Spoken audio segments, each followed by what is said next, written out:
Lu here. For those who are new here, this is a retrospective where I review all of Yu-Gi-Oh! Up until GX. In this particular video, we'll be talking about Season 4.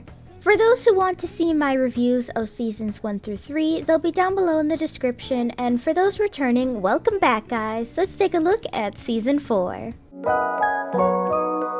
Now, Yu-Gi-Oh! Season 4 is a very interesting point in Yu-Gi-Oh! While Seasons 1 through 3 were largely manga accurate with minimal filler arcs or filler arcs that were meant to rewrite the way a certain character arc happened in the manga, there was never a full season dedicated to just filler. This filler in particular was made as Kazuki Takahashi was not finished yet with the Millennium World arc, so like many anime adaptations from around this time, a filler arc had to be made until the mangaka could finish the story. Season 4 would air in Japan on February 18th, 2003 and September 11th, 2004 in the United States. From a fan perspective, I would say this is the most divisive arc among Yu-Gi-Oh! Fans for a lot of valid reasons. Many would criticize this arc for way too many plot holes, lack of character motivation, lack of explanation, and overall have a lot of deus ex machinas, while others would praise it for finally challenging Yami Yugi with character development he wasn't really faced with before. And that was purely challenging his own ego, as well as minor callbacks to his old personality from Season 0, which was done by Toei Animation, but the original Yu-Gi-Oh! Anime, at least in Season 1, kind of hinted to that personality he had in the beginning of the story. So this season kind of brings back up that reminder that Yami Yugi used to be a dark asshole in the beginning, and call into some interesting questions while we build up a mystery surrounding Yami Yugi's past. As a kid though, I remember hating this arc. Mostly because I was one of those kids who didn't like bad things happening to my favorite characters, so seeing everyone go through hell just made me upset as a kid. I'm an adult now, so I fucking love soul-crushing angst, and I'm a complete sadist towards my favorite fictional characters, so hey, this arc grew on me. Alright, with the production out of the way, let's get started.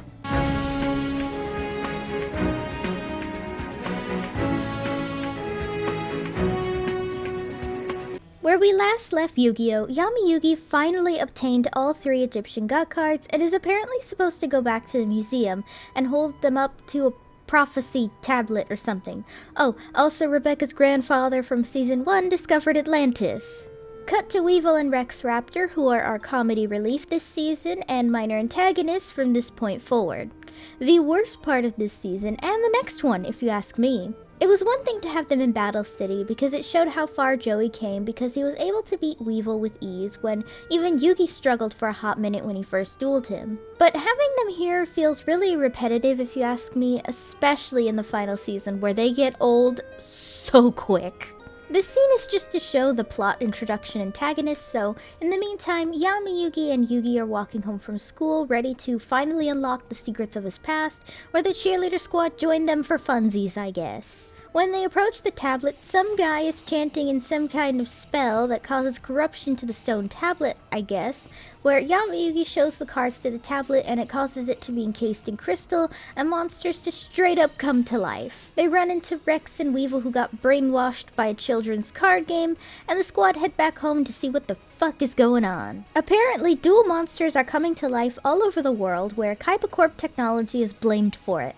I don't know how everyone assumes hologram technology brings shit to life, but it's Yu-Gi-Oh! So don't question it.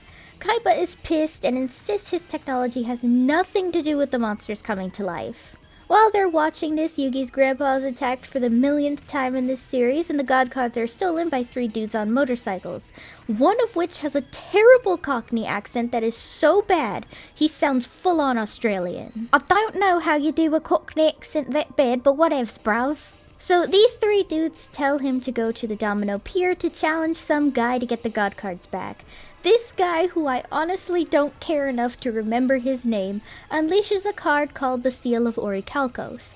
Now, just like all cards in Yu-Gi-Oh!, the more episodes go on, the less they remember the actual card description, but for now, this first duel follows the rules of the card somewhat well.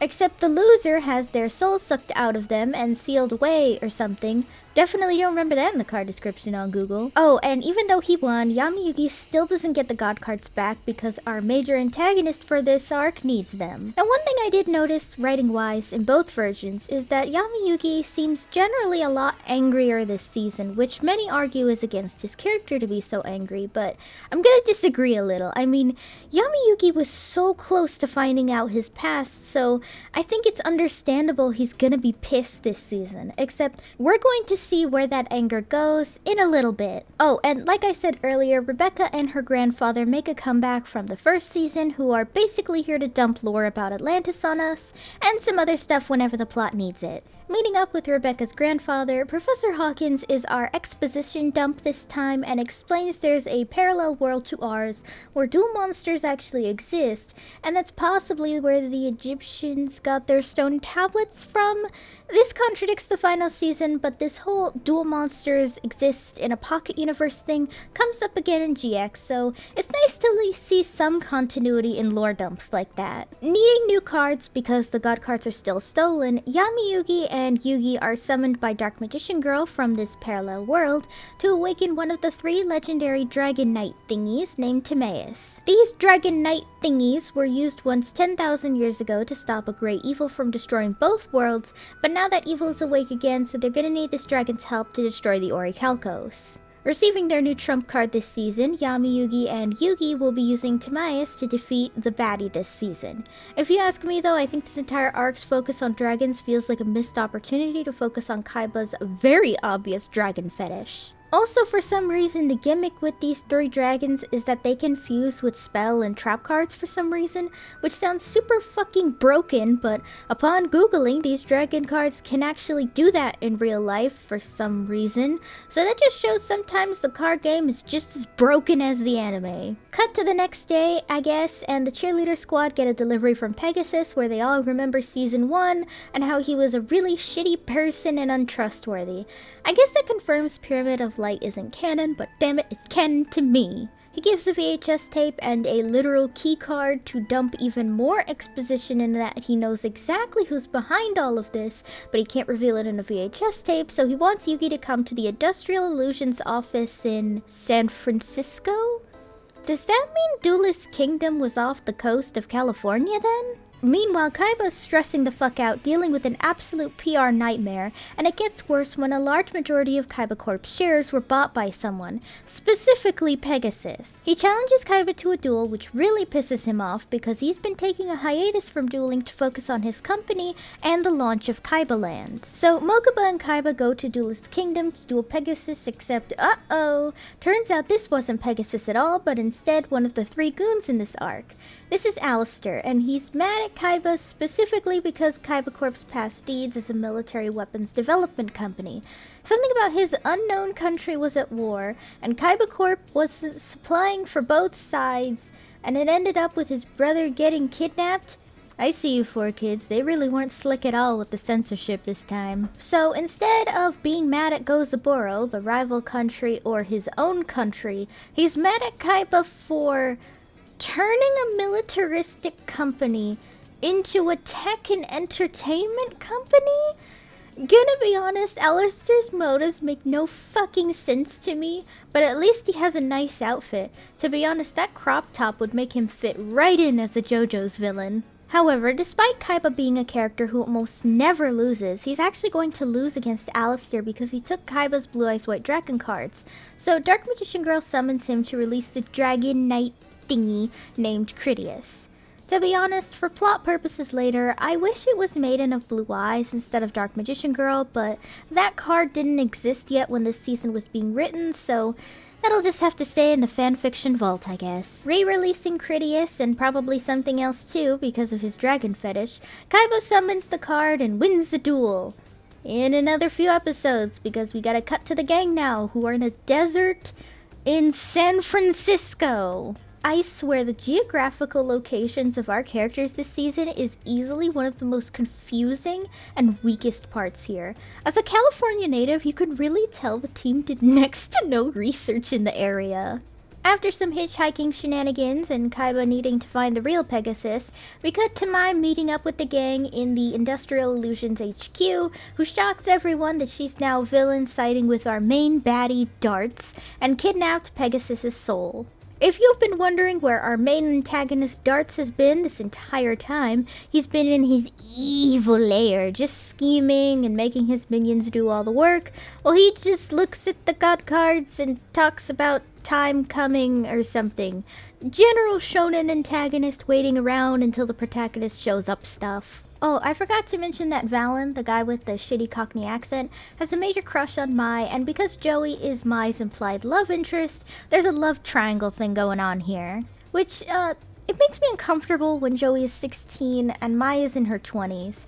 I'm assuming Valen is an adult just because I don't see anything saying otherwise, so I'm rooting for Valen here because at least he's a consenting adult. Oh, I forgot to mention Duke Devlin is here too as an extra cheerleader. Not complaining because I love Duke Devlin, but it seems weird to include him when he doesn't really do anything besides a tag team duel with Rebecca. Okay, so Mai explains why she joined Starts. Basically, she got major PTSD and character development reversal because of what Merrick did to her in Battle City. So instead of calling Joey, Taya, or anyone else she met in Duelist Kingdom and Battle City, she thinks everyone abandoned her, and Valen shows up to recruit Mai. Basically, he teaches her that instead of needing besties, she needs power because reasons. Losing against Mai because this is Joey, and he practically is almost always losing or about to lose, Joey is then summoned to awaken the dragon Ermos for some reason because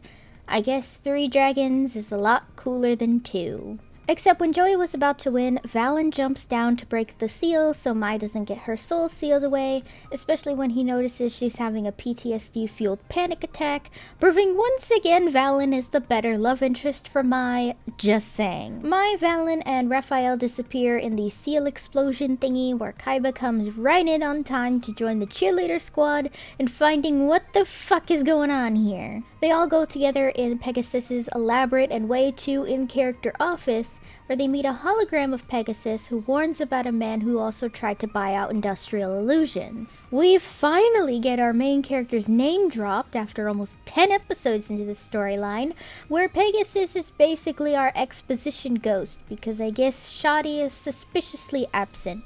I guess he's planning his next exposition dump for season 5? Okay, so they have to go find something to stop Darts that Pegasus implanted somewhere or whatever, and the gang go to try and visit Rebecca and her grandfather since he discovered Atlantis.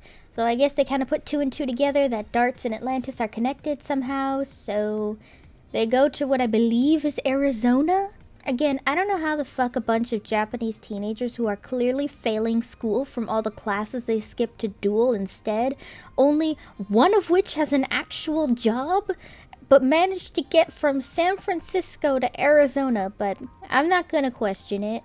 Okay, so this will be kind of important in a second, but Yugi asks for a piece of the Orichalcos crystal thingy he gave to Rebecca for safekeeping for some reason, and off they go to find Rebecca's grandpa who has been kidnapped for the millionth time, just like Yugi's grandpa. When Yami Yugi takes off to find him, Raphael approaches him and the two begin a duel. Basically, this whole duel is Raphael telling Yami Yugi that he's a shitty person and that the only thing you should look out for are your trading cards. This is because Raphael's family disappeared during a shipwreck while he basically lived the plot of Barbie and the Island Princess, where instead of cutesy talking animals or a volleyball, his only friends were 3 trading cards, and I guess he was just an innocent kid who thought the world was pretty black and white.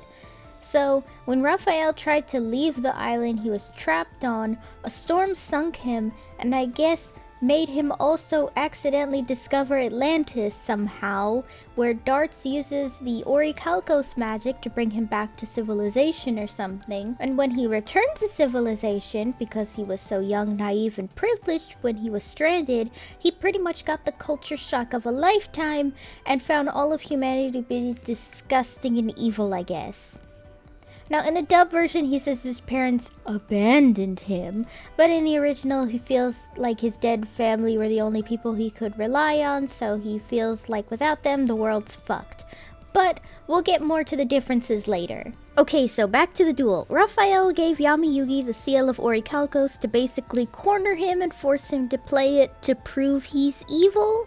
I don't see how it proves he's evil if you forced him to, but you know, we need angst right now, so it's fine. Using the seal makes Yami Yugi, surprise, surprise, super evil for 5 minutes, where that evilness, or whatever, makes him lose sight of the heart of the cards, and he actually loses for the first time in the series. This is a pretty devastating weight on Yami Yugi because losing means he loses his soul, except Yugi's cinnamon roll heart sacrifices himself, which makes this even higher stakes now that Darts has Yugi's soul to wager with Yami Yugi. Everyone is now completely devastated that Yugi's gone now, especially Yami Yugi, because that was basically the equivalent of his twin brother and best friend here.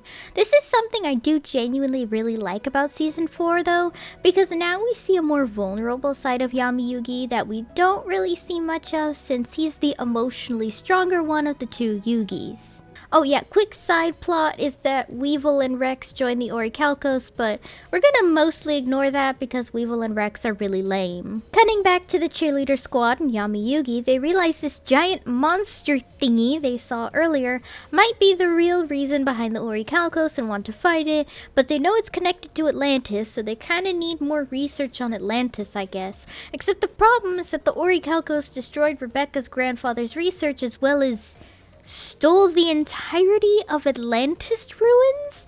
I have no idea how they did that, but damn, Darts must be like the richest character in Yu-Gi-Oh to pull all that. So Rebecca's grandfather explains that from what he was able to mentally recover here, Atlantis was destroyed thousands of years ago by an ancient monster from the depths of the ocean that was controlled by an evil king. That makes Yami Yugi think he was the one who destroyed Atlantis and Egypt because Raphael's manipulation, which again, this is pretty good character conflict for Yami Yugi. There's still hope for finding more about Atlantis though, because Rebecca's grandfather explains that there's backup relics over in Florida, so the gang are gonna have to find a way to get from like Nevada, I think, all the way to Florida. Mind you, these are foreign teenagers and only one of them has a job, so like, they are totally fucked in how they're gonna get to Florida. In a smart move, Joey calls Kaiba and offers him information about Darts, who is clearly the one trying to buy out Kaiba Corp, in exchange for a ride to Florida. Except Joey slips that Yami Yugi lost a duel where Kaiba loses it. And by lose it, I mean when someone finds out their partner was cheating levels of losing it. He claims he's upset because he's the only one who should ever defeat Yami Yugi because they have a connection. Personally, I think the abridged series version of this scene is way more accurate, but that's just me. Yeah, so because he's so pissed at his boyfriend for losing at a children's card game to gender-swapped Rosella from Barbie and the Island Princess, he's definitely not giving them a trip to Florida, so he hangs up where the gang is still screwed on how to get there. I guess Rebecca remembered her grandfather is fucking loaded as a professor though, and books a flight to Florida because they're in the middle of Nevada desert. They have to go to a train ride to the city to get to the airport. Except, uh-oh, on this train ride they're ambushed by a brainwashed Weevil Underwood who basically mocks poor Yami Yugi for losing, who's already mentally at his lowest, and even trolls him by saying he trapped Yugi in a card and ripped it apart. So he unleashes on his ass and created a meme for many years to come in the fandom. In the meantime, Joey and Tristan had to get off the train, where Joey also has to duel a brainwashed Rex Raptor. This is all to explain why they joined the Orichalcos, because they lost their fame and reputation, because we totally need to state the obvious, am I right? Then after Yami Yugi wins the duel against Weevil and loses his soul, the train completely derails and falls over, where they somehow have to survive falling into a massive canyon? They're rescued by a girl named Chris, her dog Sky, and her grandfather Ironheart that somehow knows about the 3 legendary dragons. Can I also quickly say that Ironheart sounds like the name of a vintage Care Bear? Again, somehow Ironheart knows a secret soul grave thingy that lets you talk or duel with spirits, so Yami Yugi gets a chance to duel against Yugi and actually gets to apologize. So I guess this was all Ironheart giving some kind of therapy and pep talk so that Yami Yugi gets his mojo back in time for the finale. Honestly though, I really like this duel. I know that like it does kind of make some shock and uniqueness of the final duel in Yu-Gi-Oh! A little meh because of it, but I just think it's so cool to see Yami Yugi go through some character development by having Yugi basically mock him for the way he was acting and actually being able to apologize. Except after winning this duel and Yugi's soul goes back to sleep in Darts' tablet prison thingy, a giant monster spirit shows up to show Yami Yugi the past as exposition again because we're still missing Shadi, our exposition ghost. Basically, a bunch of monsters fought the Orichalcos in Atlantis, which we already knew about this. The biggest thing we're supposed to take away from this is that Chris and Ironheart were both in the war thousands of years ago for some reason. Much like in the Yu-Gi-Oh movie, the monsters came to life and attack Yami Yugi, but then he summons his own monsters, and I guess the spirit of Atlantis to protect him. During this, Yami Yugi receives another flashback that shows Darts was also in this war and was the one to slay Timaeus and is the reason he's encased in crystal with a sword in him or something. Then Ironheart tries to give Timaeus back to Yami Yugi after he gave it to him to hold on to it for when he's ready, and I guess since he's ready now, he gives it back to him, except Darts somehow fucking shoots him with lightning from the sky, which I thought was really funny because it's just so random to me.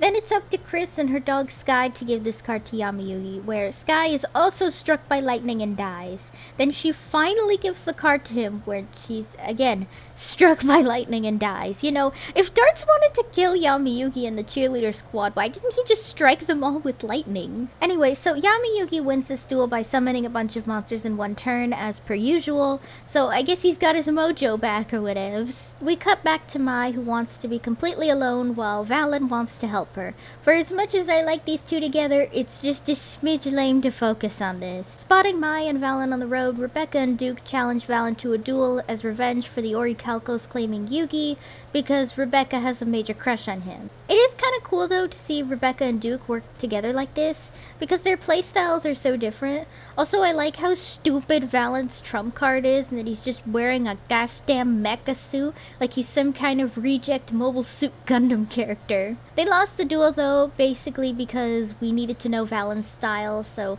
I guess the cheerleader squad can warn Joey about the duel. Also, Valen didn't play the Orichalcos card, so they didn't lose their souls or anything. Cut to Mogaba and Kaiba, where Alistair somehow kidnapped, killed, or sealed away an entire private jet flight crew just to challenge Kaiba again at a children's card game. Except no shock here, Kaiba wins and joins the Mile High Club when all three legendary dragons land the plane for him. This means our whole crew is reunited again for plot reasons, where Kaiba reveals that Darts somehow purchased all of Kaiba Corp.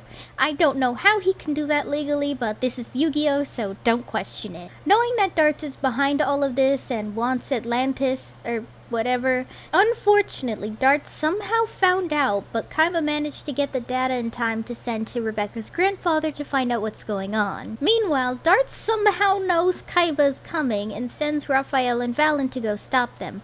Again, I don't know how Darts knows literally everything the characters are doing when there's no possible way for him to know, but Season 4 in particular does this a lot. This is what we call Deus Ex Machina, because the writers of Season 4 just really wanted this plot to work. I should also mention that this entire time Darts needs the souls of all these people for this great Leviathan serpent thingy that lives underwater so he can like destroy the world. Typical Yu-Gi-Oh villain stuff. With the gang finally making it to Florida, I think, they decide to split up. Taya and Tristan are going to try to call the cops because I guess Yu-Gi-Oh remembered the police exist. Joey goes to help Rebecca, and Yami Yugi and Kaiba go on a date. I mean, head to Kaiba Corp's central computer in Florida because Kaiba's high-tech software is so good. Also, when did he have a building in Florida? Whatever. His tech, by the way, is so good that he can just magically cross-reference all existing archaeological artifacts in the world. Cutting back to Tristan and Taya, it turns out that the cops are also corrupted, which means they're just regular cops, so I guess Taya and Tristan make a run for it, while Kaiba and Yami Yugi fight back against the monsters Darts sent after them to prevent them from learning the truth.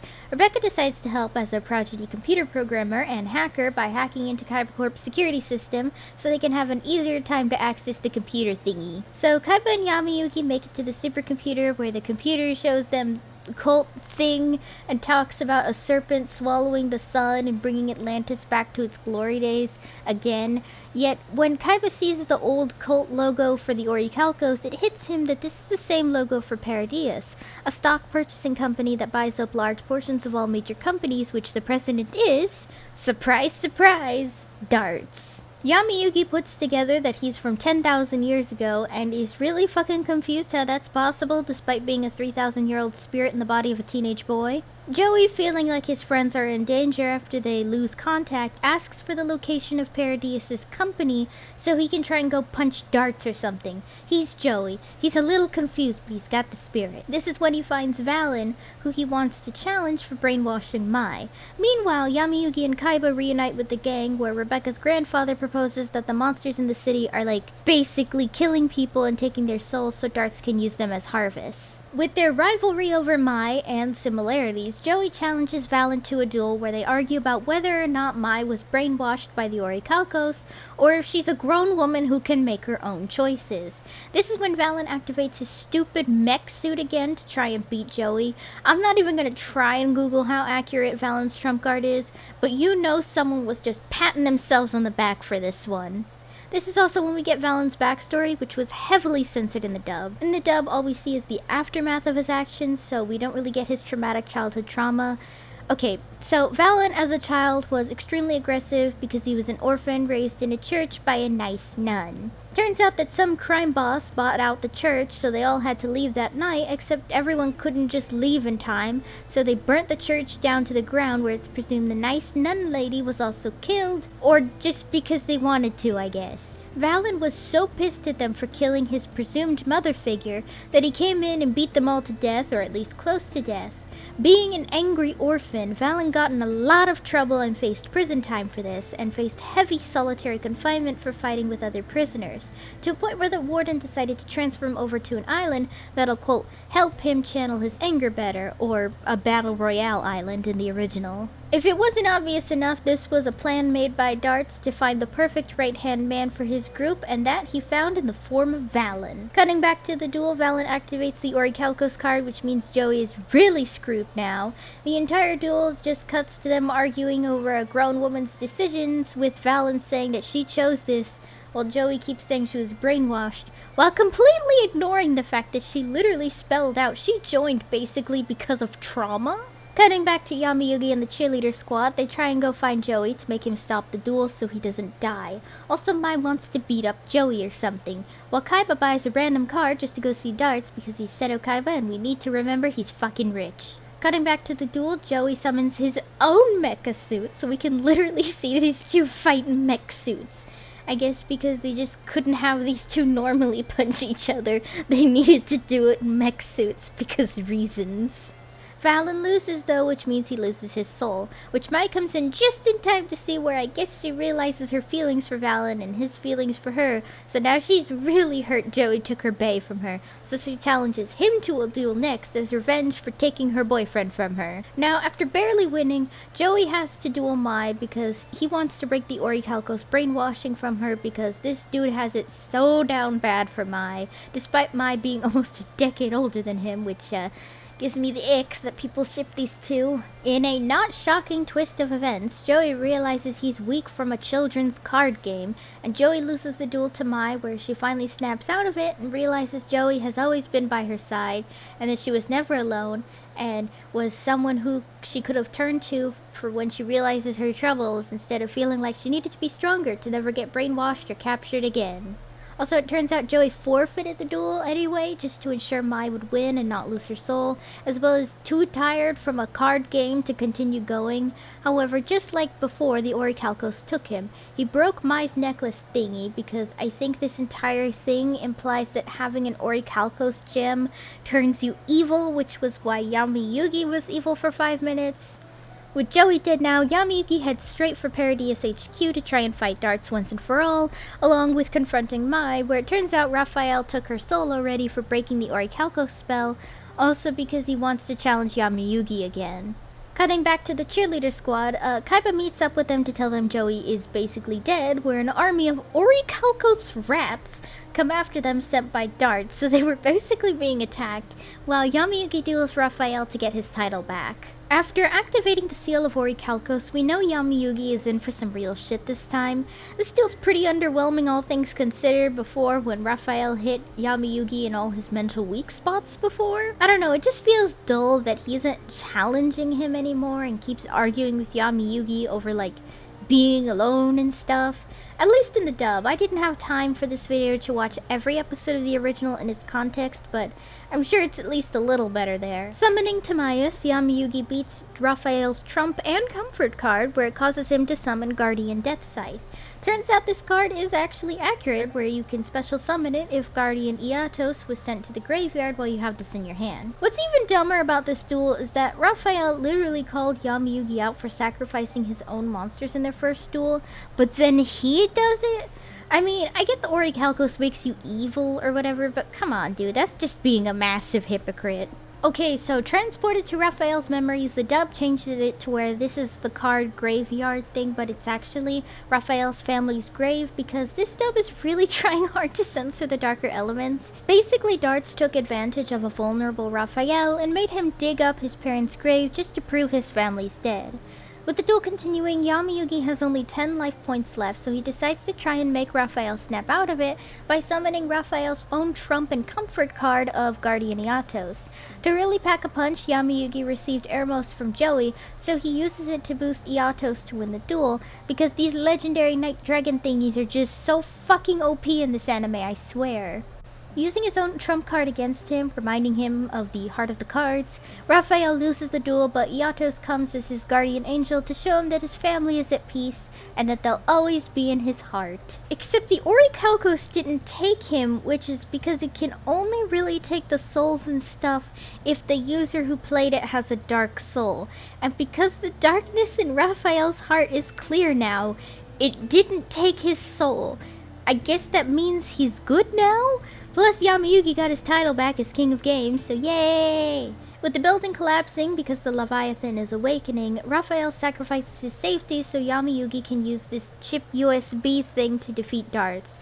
Turns out he gave him a map to Darts' lair, so it turns out the cheerleader squad and Kaiba are heading there. Raphael's fine though. He found Valen and Mai's bodies, so he takes them to the hospital to recover because he knows Yami Yugi and Kaiba are gonna win this with the power of the Heart of the Cards and romantic tension. Except they're stopped by the US military, who basically tells them that they're trying to stop Darts for months, but he keeps slipping before they get a chance to do so.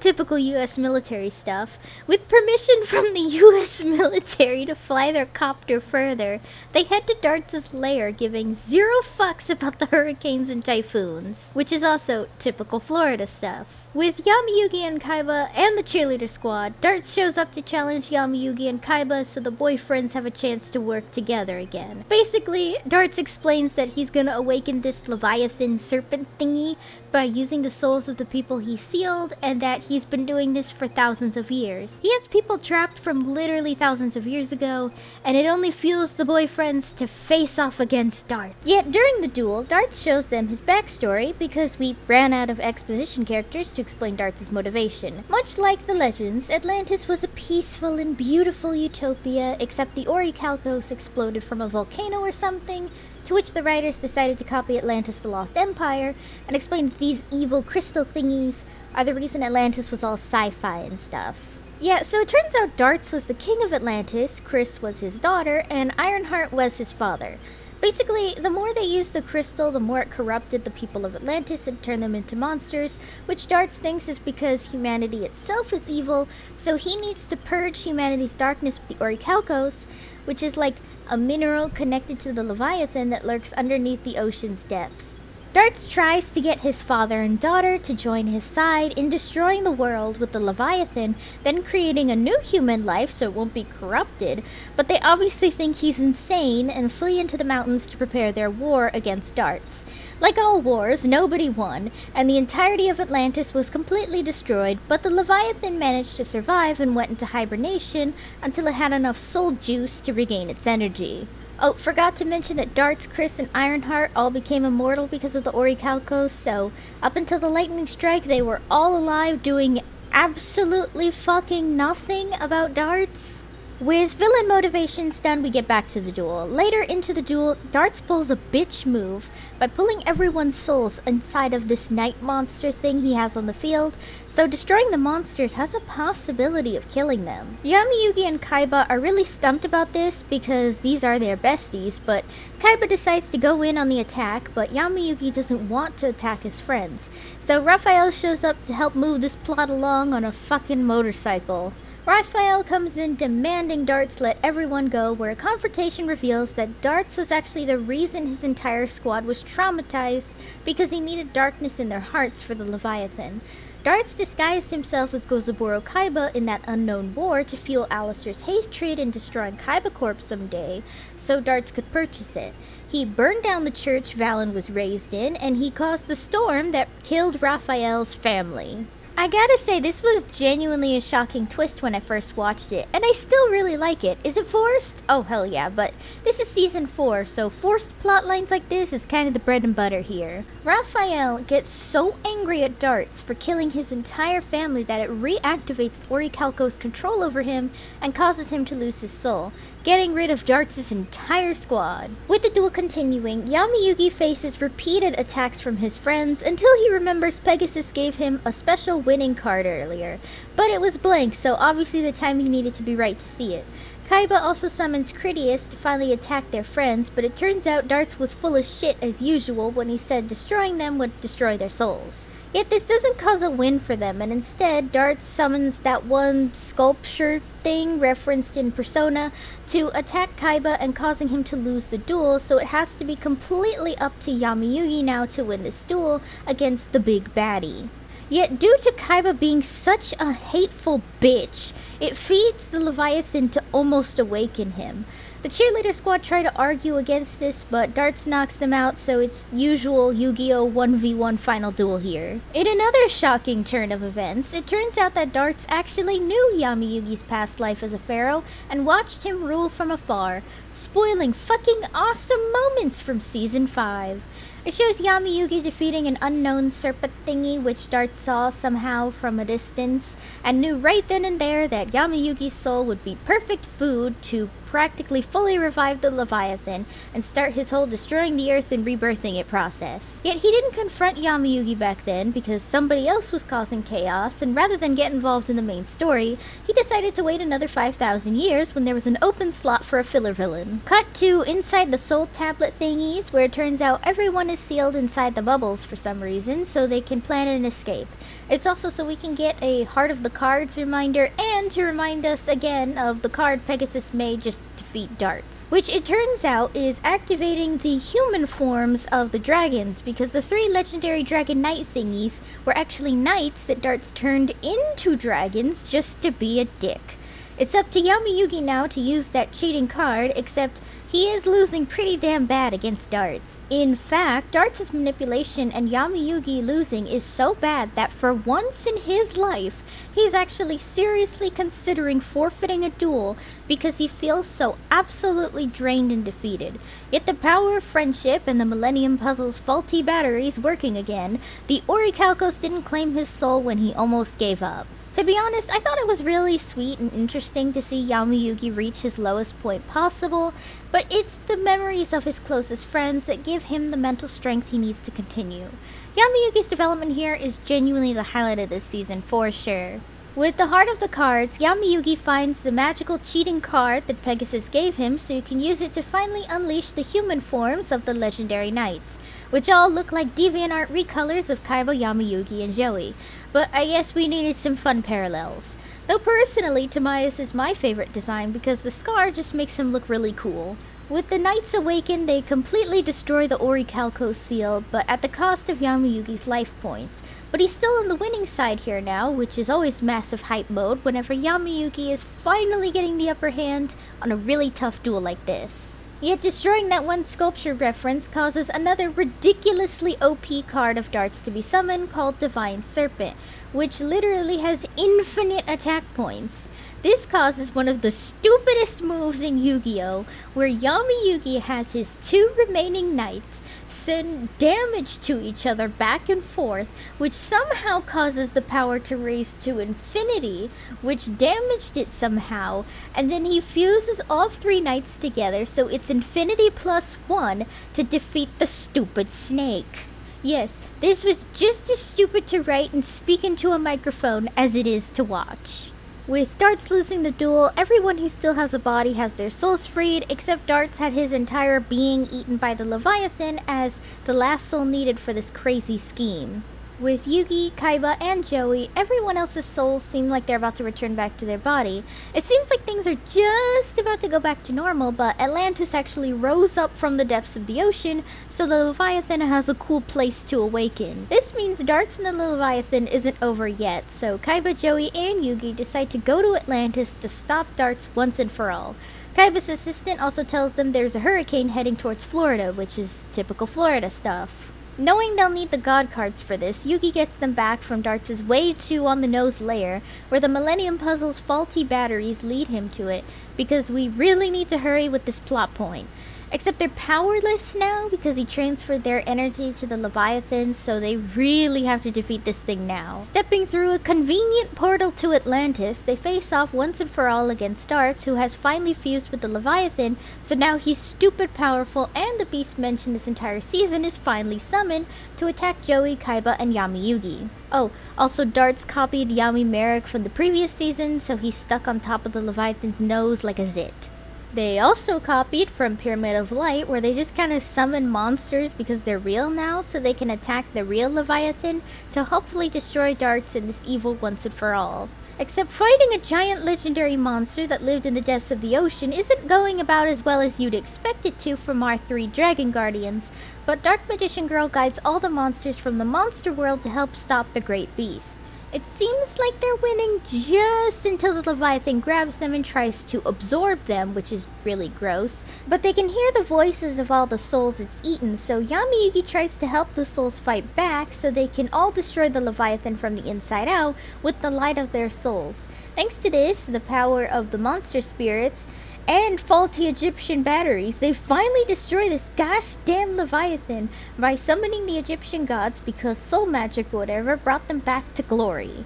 Destroying this ocean beast releases all the souls Darts stole, so Mai and the others can return to their bodies, while Alistair and Raphael get to have a final goodbye with their siblings, which I guess implies Darts had the Leviathan eat their souls too?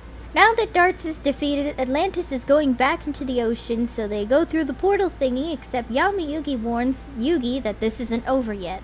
The Leviathan may be dead, but Darts' body split from him in time to survive the attack. With the darkness in his heart, his soul carries the Leviathan, so he uses it to attack Yami Yugi directly. I don't know, I really like the metaphor to this. Yami Yugi is gladly accepting all the darkness in his heart, because finally accepting that he's not always the hero that everyone needs him to be, because he's only human. Because he's accepted the worst parts of himself and his inner darkness, it causes the Leviathan to be destroyed solely by Yami Yugi's self-acceptance. This means the evil was finally defeated, and also the hurricane's gone, so yay for Florida. And Yami Yugi had a pretty good character arc this season. Darts is dead, and since Ironheart and Chris are also dead, they come back from the afterlife, or whatever, to bring Darts back with them, who finally lifted from the curse of corruption from the Orichalcos. Oh, and Atlantis sinks to the ground, finally. So that means this entire plot is finally behind us! With a final goodbye to Dark Magician Girl and the 3 legendary Dragon Knight thingies, this plot is finally over, where we can head to the final season. The end! Overall, the story for Yu-Gi-Oh! Season 4 hits pretty good in some places, but honestly, some of it was just really boring to watch, that it's part of the reason this review took so long. I mean, it's cool seeing Yami Yugi hit some angst and all, but watching Joey argue with Valen and the love triangle over Mai, or literally anything involving Weevil and Rex, was just a major fucking snooze fest. I really do have to say that Yami Yugi's character development is easily the massive highlight for this season. For as much as I fucking love Yami Yugi, and he's always been one of my favorite characters in Yu-Gi-Oh!, I have to admit that he never got the same chance to grow the way Yugi and Kaiba do through this season, and it really made me feel like it was putting to rest a lot of anxiety he clearly had throughout the first 3 seasons. Still, better than the first half of season 3 though. At least Darts is a likable and sadistic antagonist, despite hardly appearing throughout half the damn plot. Then his motivations are a little generic compared to Merrick and our final antagonist, but still better than Noah. Overall, the story for season 4 is just kinda mid. It's not super good, but it's genuinely not bad either. It's just an even middle ground if you ask me.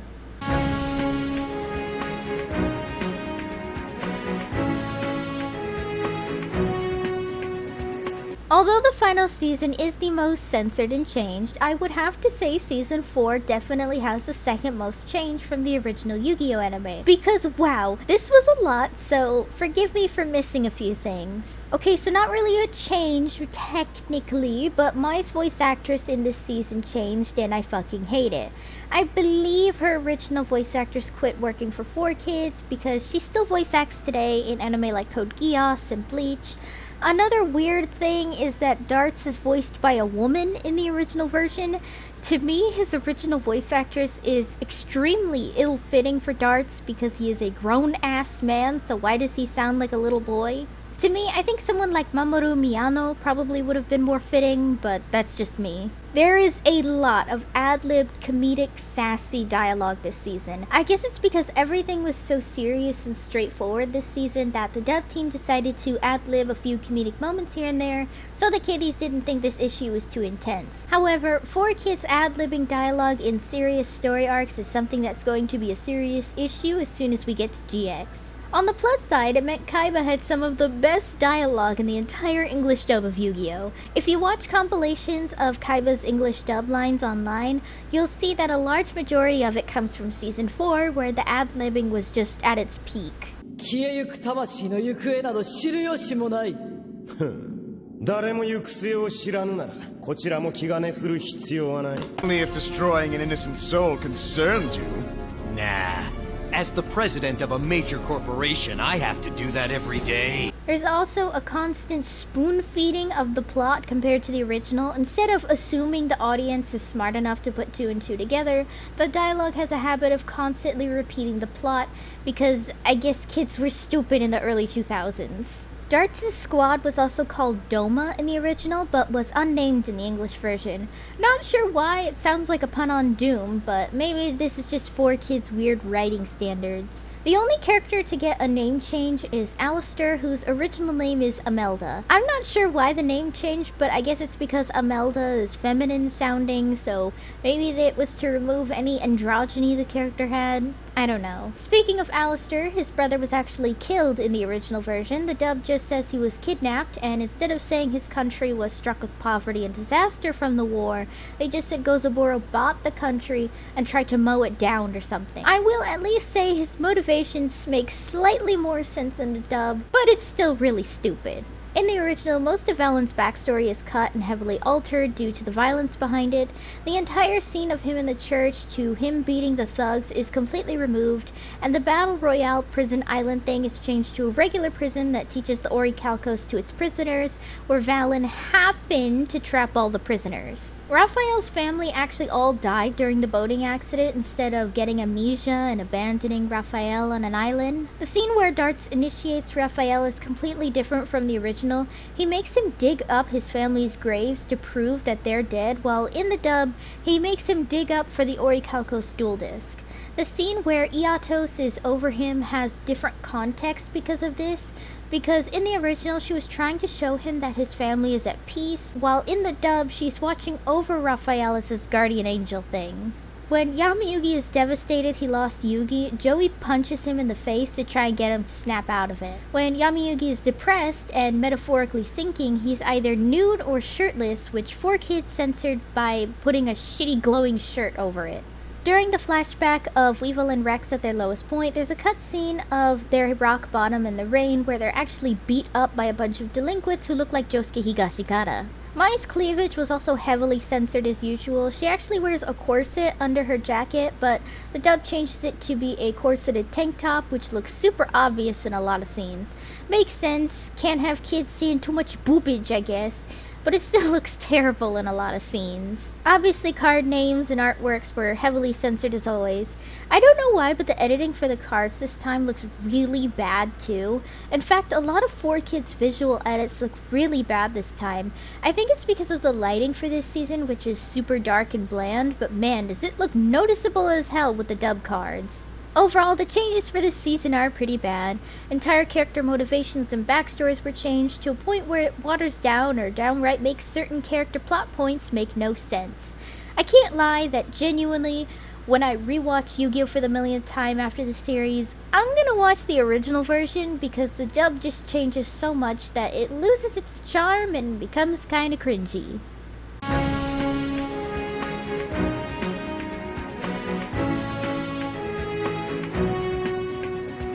Guys, the animation for this was so fucking ugly. Like, sometimes it looks really good in some places, especially the phone call between Kaiba and the cheerleader gang for some reason. But the rest?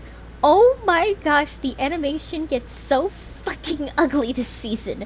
From Yami Yugi's hair getting larger and larger with every scene, his eyeliner drawn way too heavy, completely off facial structuring, stiff animation, and more, that I can't believe they actually thought it was okay to air it on TV like this. I mean, I get it, this is a filler arc, so they didn't really care about making good animation, and I mean, this isn't the absolute worst when you consider Season 5 and how it looks like it was made by children. But still, I don't know how the hell studio heads looked at this off-model shit and thought it looked good. Overall, the animation for this is hot fucking garbage 70% of the time, and you can really tell this is a filler arc because of this shitty animation. Then again, the final season has the worst animation, and that's clearly not filler, so maybe Studio Gallop was running out of money at this point. I don't know how well the Yu-Gi-Oh! Anime did in Japan compared to the manga, so maybe the anime was losing steam and it got its funding cut or something.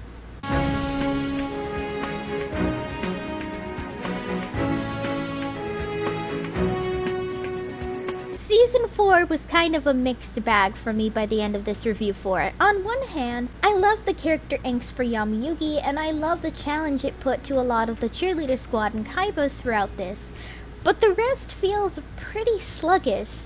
From bad pacing, weak antagonists, motivations for some characters that make no sense, Deus Ex Machina, and way too much plot convenience, Season 4 is just like, very meh. It's not bad, and I actually don't hate it like I do the Virtual World arc, but it just feels so mid, which is a damn shame because I can see a lot of potential here. I feel like the fanfic and roleplay communities online for Yu-Gi-Oh! Really do genuinely give the Doma squad some justice by filling in the gaps more than the anime actually did.